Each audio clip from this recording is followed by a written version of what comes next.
Hello and very welcome to the class. तो हमने कल क्लास में जो विल की कंसेप्ट पढ़ा था ना, अगर आपने वीडियो नहीं देखी अभी तक जरूर देख लेना। वो बेसिक कंसेप्ट है इंडियन सक्सेशन एक्ट 1925 के रिगार्डिंग विल की क्या क्या इंपॉर्टेंट चीजें हैं वो मैंने सब समझाई हुई हैं। उसके बाद हम पढ़ेंगे आज मिताक्षरा में कौन सी प्रॉपर्टी हो सकती है, ट्रांसफर दायभाग में कौन सी हो सकती है, और इनके अलावा क्या रूल्स हैं हिंदू लॉ के कंसेप्ट में हम पढ़ेंगे, और फिर मुस्लिम लॉ में उसके बाद स्टडी करेंगे। तो सबसे पहले हम दो इंपॉर्टेंट केस लॉ को स्टडी करेंगे। एक है Raghavamma versus Chechamma 1964, S N Arya Murthy versus M N Subramanyam Shetty 1972। तो विल आपने समझ लिया था क्या होता है। विल जो होता है एक व्यक्ति की, विल माने इच्छा यानी वसीयत, वसीयत माने भी इच्छा कि व्यक्ति क्या चाहता है कि मेरे जाने के बाद, मेरे इस दुनिया से जाने के बाद मेरी प्रॉपर्टी किस तरीके से डिस्पोज होगी, किस तरीके से बटेगी, वो विल में बता देता है। और एक कोडिसिल तैयार होता है, ये भी मैंने आपको कल बता दिया था। कोडिसिल एक इंस्ट्रूमेंट होता है जिसमें बताते हैं कि विल का किस तरह से एग्जीक्यूशन होगा, किस तरीके से प्रॉपर्टी डिस्पोज होगी, कोई अल्टरेशन होगा, एडिशन होगा तो वो किस तरीके से होगा। ठीक है, टेस्टेटर बताता है। तो ये सारी चीजें हो गई, और बताया था आपको एग्जीक्यूटर और एडमिनिस्ट्रेटर, ये सारी चीजें है ना। तो अभी रेगावम्मा वर्सेस चेचम्मा का केस 1964 का केस कहते हैं।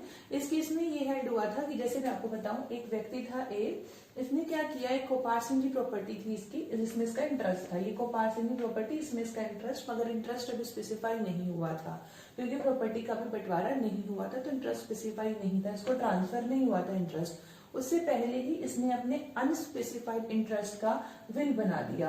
अब विल जब बना दिया तो इसके जीते जीते ही, मतलब अभी इसकी ये जिंदा ही था, अब इसकी मृत्यु नहीं हुई थी, उससे पहले ही इस प्रॉपर्टी में इसके इंटरेस्ट को स्पेसिफाई कर दिया गया। तो कोर्ट ने हेल्ड किया कि अगर व्यक्ति की मृत्यु हो जाती है और वो कोपार सिंह की प्रॉपर्टी में, जिसमें कि इंटरेस्ट स्पेसिफाई नहीं है हुआ होता है, उसमें अगर विल बना देता है तो वो विल जो होती है वैलिड नहीं होती। लेकिन अगर उसके जीवित रहते हुए ही कहना चाहिए, अगर जो होता है स्पेसिफाइड हो जाता है कोपार सिंह की प्रॉपर्टी में उसका इंटरेस्ट, तो फिर वो विल वैलिड हो जाती है। तो यानी जो इसने पहले से ही बनाया हुआ था इंटरेस्ट, वो स्पेसिफाई हो गया था इसका इंटरेस्ट है, तो फिर ये जो विल जो इसने बनाई है वो वैलिड हो जाएगी। ऐसा इस केस में कहा गया। S N Arya Murthy versus M L Subramanyam Shetty के केस में ये कहा गया कि एक फादर जो कोपार सिंह की प्रॉपर्टी में इंटरेस्ट रखता है, वो अपनी प्रॉपर्टी का विल नहीं बना सकता है। क्यों नहीं बना सकता है? क्योंकि प्रॉपर्टी जो होती है कोपार सिंह की प्रॉपर्टी, वो सर्वाइवरशिप के अकॉर्डिंग जो है ट्रांसफर हो जाती है। तो ये बात इस केस में कही गई थी। अब मिताक्षरा में बता रहे हैं कि कौन कौन सी प्रॉपर्टी को ट्रांसफर कर सकते हैं। कोपार सिंह जी का तो हमें समझ में आ गया, कोपार सिंह की प्रॉपर्टी का कंसेप्ट क्या है। अब देखो, कोपार सिंह की प्रॉपर्टी में एक चीज और इम्पोर्टेंट है कि अगर ऐसे होता है कि जो मेरा फादर है जो कोपार सिंह की प्रॉपर्टी में, वो क्या करता है, वो अगर वो जो थर्ड पार्टी होती है उसको कोई पोर्शन दे देता है गिफ्ट में, तो वो गिफ्ट में जो दिया है ना, भले उसने विल नहीं बनाई कोपार सिंह की प्रॉपर्टी की, बट एक पोर्शन जो स्मॉल पोर्शन उसने गिफ्ट कर दिया, तो वो गिफ्ट वैलिड है। विल वैलिड नहीं है, लेकिन उसने जो गिफ्ट दिया है ना वो वैलिड है। लेकिन अगर ऐसा होता है कि वो विल बनाता है और मतलब जो थर्ड पार्टी को उसने विल बना दिया, फिर से बात चलते हैं, एक कोपार सिंह जी, इसके कुछ मतलब उत्तराधिकारी जिनको ये देगा, इसने क्या किया, थर्ड पार्टी को गिफ्ट दे दिया, तो ये वैलिड हो जाएगा। अब ये विल के थ्रू हमने कहा ट्रांसफर नहीं कर सकता कोपार सिंह जी प्रॉपर्टी को। अब यहाँ पर क्या होता है कि मतलब अगर इंटरेस्ट स्पेसिफाई नहीं है, तो अब यहाँ पर क्या हो रहा है, लेकिन ये क्या करता है कि जो कोपार सिंह की प्रॉपर्टी में ये विल नहीं बना रहा, लेकिन उसको ट्रांसफर कर दे रहा है थर्ड पार्टी को, इन्हें नहीं कर रहा, थर्ड पार्टी को विल के द्वारा ट्रांसफर करता है। जो उसकी खुद की प्रॉपर्टी है उसको क्या करता है, उसको ही अपने उत्तराधिकारी को देता है, मतलब दूसरे कोपार सिंह को दे देता है, तो फिर ये चीज वैलिड हो जाती है।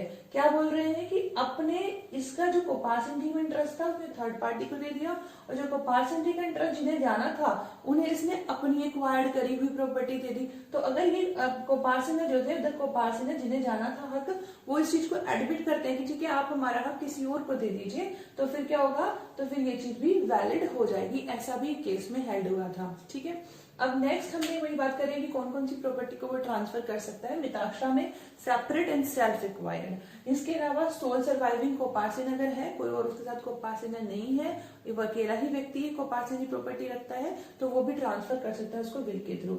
स्त्रीधन की बात करें तो स्त्रीधन ट्रांसफर कर सकती है महिला, और फिर किसी भी तरीके का स्त्रीधन, कोई कॉन्स्टेंट नहीं है उसके ऊपर, कोई भी उसके ऊपर बाउंडेशन नहीं लगा रहे, कोई उसके ऊपर नहीं मतलब लकीरें नहीं खींच रहे, आपको ऐसे नहीं करना ऐसे नहीं करना। अब ऐसा कुछ नहीं कर सकती है हिंदू सक्सेशन एक्ट के अकॉर्डिंग, सेक्शन 14 के अकॉर्डिंग। फिर उसके बाद इम्पार्टेबल स्टेट को चले नॉट प्रोहिबिटेड, अगर कोई ट्रेडिशन है जो प्रोहिबिट नहीं करती है कि व्यक्ति जो होता है इम्पार्टेबल स्टेट को विल के थ्रू ट्रांसफर नहीं कर सकता, अगर ऐसी कोई ट्रेडिशन नहीं है तो फिर तो वो इम्पार्टेबल स्टेट को भी ट्रांसफर कर सकता है थ्रू विल। दाएं भाग में दो चीज और जोड़ रहे हैं, इनके अलावा कोपार्सनजी इंटरेस्ट भी कर सकता है विल के थ्रू, और फादर ट्रांसफर कर सकते हैं विल के थ्रू सेल्फ एक्वायर्ड प्रॉपर्टी और कोपार्सनजी प्रॉपर्टी। तो ये तो हो गए जनरल रूल्स, मतलब जनरल बातें। और कौन कर सकता है ट्रांसफर, तो हमें पता चल गया कि कौन कौन कर सकता है। पहले ही हमने कल पढ़ लिया था कि साउंड माइंड होना चाहिए और मेजर होना चाहिए, वो चीजें हमने पढ़ ली थी। अब इनके अलावा कुछ रूल्स और हैं बेसिक विल से रिलेटेड, वो भी हम पढ़ते हैं। तो अदर रूल्स को स्टडी करते हैं। पहला है property mention in the will must not be in violation of any law. तो पहली बात ये है कि जो प्रॉपर्टी जिसके बारे में विल बन रही है, जिसको लेकर के जो सब्जेक्ट मैटर है विल का, वो जो प्रॉपर्टी है वो किसी भी लॉ से को वायलेट नहीं करती हुई होनी चाहिए। दूसरी कंडीशन ये है कि no condition mention in the will should be prejudicial to the mentioned object in the will. तो जो ऑब्जेक्ट विल में मेंशन है कि इसलिए बन रहा है, उसको हटाते हुए या उसको प्रेजुडाइज करते हुए या उसको काटते हुए कोई भी कंडीशन नहीं बनानी चाहिए विल के अंदर। ये बात भी इसके अंदर जो रूल है प्रॉपर्टी का विल बनाने का वो है। तीसरी बात जो इम्पोर्टेंट है विल बनाने के कंटेक्स्ट में वो ये है कि जब भी कंडीशन अगर होती है, कंडीशनल विल बनती है, हमने पता है कल पढ़ा ही था कि कंडीशनल विल बनती है, तो कंडीशनल विल जो होगी जो कंडीशन के ऊपर बेस्ड होगी, तो अगर वो कंडीशन हो जाती है या नहीं होती है, तो जैसे ही जो भी कंडीशन होती है कि भाई ये होएगी तब विल बनेगी, नहीं होएगी तो विल बनेगी, एज द केस में भी वो जो बात होती है, जो कंडीशन है, जैसे ही वो फुलफिल होती है नहीं फुलफिल होती है, जो प्रॉपर्टी होती है जिसके लिए जाती है, जिसके फेवर में बनी होती है, उसको चली जाती है, उसको वेस्ट हो जाती है। जो चौथी इंपॉर्टेंट बात है कि इलीगल या इमोरल अगर कोई प्रॉपर्टी है या कोई ऑब्जेक्ट है तो फिर अगर विल बनाई जाती है उससे रिलेटेड तो वो विल वैलिड नहीं होती। तो चार इंपॉर्टेंट चीजें हैं जो हमें भी हमने पहले पढ़ी उसके साथ साथ जोड़ के पढ़नी है। अभी देखो आपके सामने केस लिखा है टैगोर वर्सेस टैगोर। तो गाहे बगाहे आपने कहीं ना कहीं पढ़ा होगा इस केस को, ये बहुत इंपॉर्टेंट रहा। टैगोर वर्सेस टैगोर का केस प्रिवी काउंसिल ने इसको डिसाइड किया था। अब ये केस क्या था, एक व्यक्ति था प्रसन्ना कुमार करके, उनके पास बहुत सारी प्रॉपर्टी थी, बहुत ज्यादा जायदाद थी, उसके अंदर एंसेस्ट्रल भी थी, मतलब उनको पूर्वजों से भी मिली थी, पुश्तैनी भी थी, और इसके साथ साथ उनकी खुद की कमाई हुई भी थी। अतः प्रसन्ना कुमार ने क्या किया, उनका एक बेटा गणेंद्र कुमार टैगोर, अब उन्होंने क्या किया, अपनी सारी प्रॉपर्टी गणेंद्र को ना देकर के क्या करी, एक ट्रस्ट बना दिया, और ट्रस्ट में जिस व्यक्ति यतेंद्र के नाम पे बनाया कि ये जब तक ही रहेगा तब तक उसको, उसके बाद उसके बेटे को, उसका कोई बेटा की डेथ हो जाती तो फिर आगे फर्दर, मतलब इस तरीके से उसके ट्रस्ट में डाल दिया, उसके ही खानदान में बात जला दी। और अगर उसके अगर बेटा नहीं होता तो फिर एक और व्यक्ति को रख दिया बीच में कि वो उसको पास चली जाएगी। तो इस तरीके से इंटरेस्ट जो था क्रिएट कर दिया। अब जो टैगोर थे, मतलब प्रसन्ना कुमार के जो बेटे गणेंद्र, उन्होंने क्या किया, इसको चैलेंज किया इस विल को। किन बेसिस पे, पहले उन्होंने कहा कि एंसेस्ट्रल प्रॉपर्टी के को लेकर के जो बनाई गई है विल वो इनवैलिड है। उनका कहना ये था कि एंसेस्ट्रल प्रॉपर्टी को लेकर कोई फादर जो होता है वो विल नहीं बना सकता। दूसरी बात उन्होंने कहा लाइफ स्टेट जो क्रिएट करा है एक व्यक्ति की जिंदगी भर तक ये ट्रस्ट बना रहेगा तो वो भी इनवैलिड है।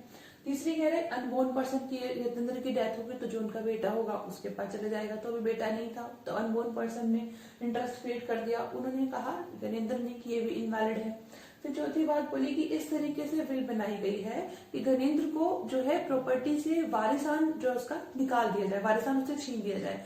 यहाँ पर ये बात ध्यान देने वाली है कि जो प्रसन्ना कुमार ने विल बनाई तो गणेंद्र के लिए मेंटेनेंस की बात रखी कि उसको मेंटेनेंस मिलती रहेगी, ट्रस्ट में वृद्धि प्रॉपर्टी और जो गणेंद्र था उसको मेंटेनेंस मिलती रहेगी। तो इसी बात पे चैलेंज किया कि उसको इनहेरिटेंस का जो अधिकार था गणेंद्र का उसको छीन लिया गया है, इसलिए जो विल है वो इनवैलिड है। तो इन पॉइंट्स के ऊपर विल को चैलेंज किया गया। अब प्रिवी काउंसिल ने इस बात में क्या क्या हेल्ड किया, पहले तो कहा कि एक व्यक्ति को दाएं भाग के अंदर, अभी हमने पढ़ा है दाएं भाग के अंदर रूल है कि एक व्यक्ति के पास अधिकार है कि वो अपनी एंसेस्ट्रल प्रॉपर्टी को, पार्सनरी प्रॉपर्टी हमने पढ़ा, उसको भी और साथ साथ सेल्फ एक्वायर्ड प्रॉपर्टी को भी जो है वो डिस्पोज कर सकता है। तो पहली बात तो यही है कि एक पर्सन अपनी डिस्पोज कर सकता है एंसेस्ट्रल प्रॉपर्टी को उसी तरीके से जो सेल्फ एक्वायर्ड प्रॉपर्टी होती है। तो ये बात तो यहाँ क्लियर हो गई कि एंसेस्ट्रल प्रॉपर्टी वाली बात तो यहाँ क्लियर हो गई। गई कि वो इनवैलिड नहीं है, वैलिड हो गई will. Can give away his property to another for his lifetime, तो ये वाली बात भी उनकी यहाँ पे कट गई। उन्होंने कहा इनवैलिड है, तो प्रिवी काउंसिल ने कहा कि नहीं, इनवैलिड नहीं है, व्यक्ति लाइफ इंटरेस्ट क्रिएट कर सकता है। अगर person should be in existence, अब तीसरी बात उनकी थी कि अनबाउंड पर्सन अगर दिया जाता है तो वो इनवैलिड है। तो यहाँ पर प्रीवी काउंसिल ने कहा कि जो अनबाउंड पर्सन है उसमें अगर इंटरेस्ट क्रिएट किया जाता है तो वो वैलिड नहीं है। और ये जो केस में था ना, काफी लंबे टाइम तक, मतलब ये केस आने के बाद काफी लंबे टाइम तक इसी चीज के ऊपर चीजें चलती रही कि हाँ, कोई अनबाउंड पर्सन होगा तो उसमें प्रॉपर्टी की बिल नहीं जा सकती, मतलब कोई इंटरेस्ट उसके लिए क्रिएट नहीं किया जा सकता। काफी लंबे टाइम तक चलता रहा, फिर बहुत सारे लॉज आते रहे, चीजें चेंज होती रही, डिस्पोजिशन एक्ट आया जिसमें मिल गया कि ठीक है जो है मतलब अनबॉर्न पर्सन उसमें भी लाइफ इंटरेस्ट किया जाता है। फाइनली इंडियन सक्सेशन एक्ट 1925 का जो हमने कल प्रोविजन पढ़े थे 113 सेक्शन कि अनबॉर्न पर्सन में भी इंटरेस्ट क्रिएट कर सकते हैं, और किस तरीके से कि भाई प्रायर इंटरेस्ट क्रिएट करना पड़ेगा, इस तरीके से हम कर सकते हैं। हमने केस लॉ भी कल स्टडी किया था। तो फिर फाइनली इसके अंदर ये हेड हुआ, मतलब तब तो ये हेड हो गया था कि भाई अनबॉर्न पर्सन के मतलब में नहीं कर सकते, लेकिन बाद में क्या हुआ हमने बताया, आने के बाद इंडियन सक्सेशन एक्ट अब unborn person prior interest create करके कर सकते हैं इंटरेस्ट क्रिएट। तो ये टैगोर वर्सेस टैगोर का केस हो गया, और ये हमारे हो गया पूरा कॉन्सेप्ट जो हमें पढ़ना था with regard to Hindu law, Mitakshara and टाइपा हमने पढ़ लिया।